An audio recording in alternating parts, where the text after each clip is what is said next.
So if we look a bit at the main insights, we can start with the impact. And for this presentation only, I grouped them into different sides of impact. If we look at the emotional level, we see some adolescent boys and young men going towards emotional numbness and detachment. We heard a lot of stories of grief because of the loss they're facing of their loved ones, of their routines.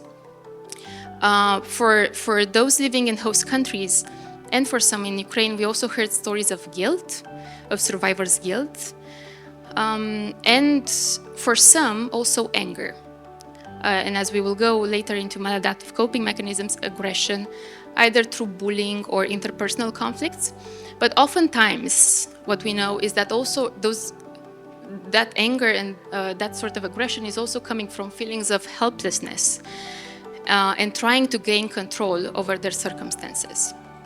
On the cognitive side, we see difficulties in concentrating in all 4 countries, disrupted sleep patterns, specifically in Ukraine.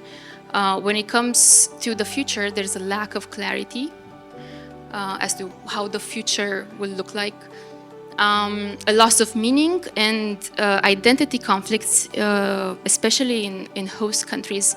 We saw this, if we look at this developmental stage, young adolescent boys and young men are building their identities, and now they need to build it around isolation, around disrupted social structures. But also we see more and more responsibility or perceived responsibility they're feeling. And at the same time, this age is also about independence and wanting to gain agency and autonomy. So we see this conflict of wanting to be independent, but at the same time, feeling more and more responsible for their communities and their families. At the behavioral level, this specific increase of responsibility was shown in different ways. For some, it looked as an increase in engagement. They were more engaged in their community. For some, it was felt more like added pressure, and therefore leading to a bit more of a decline in motivation. And if we look just briefly at the social level, because again, this is not just affecting the individual level, but their social ecosystem as well. We see that the war has created a loss of key sources of social connection and of their perceived support more and more in the last year.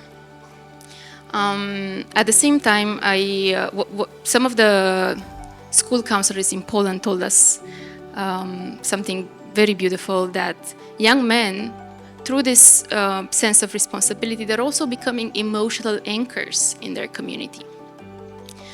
And we see all these challenges, but ultimately what this research is showing and the stories we heard are actually about resilience. Because we see young men so resilient into adapting to new environments, navigating this masculinity norms, learning new languages, adapting to new educational systems. And this is from a young man in Ukraine. In Ukraine, I was just 17 and no one said anything to me about taking responsibility. But now everything depends on me. I have to become the head of the family.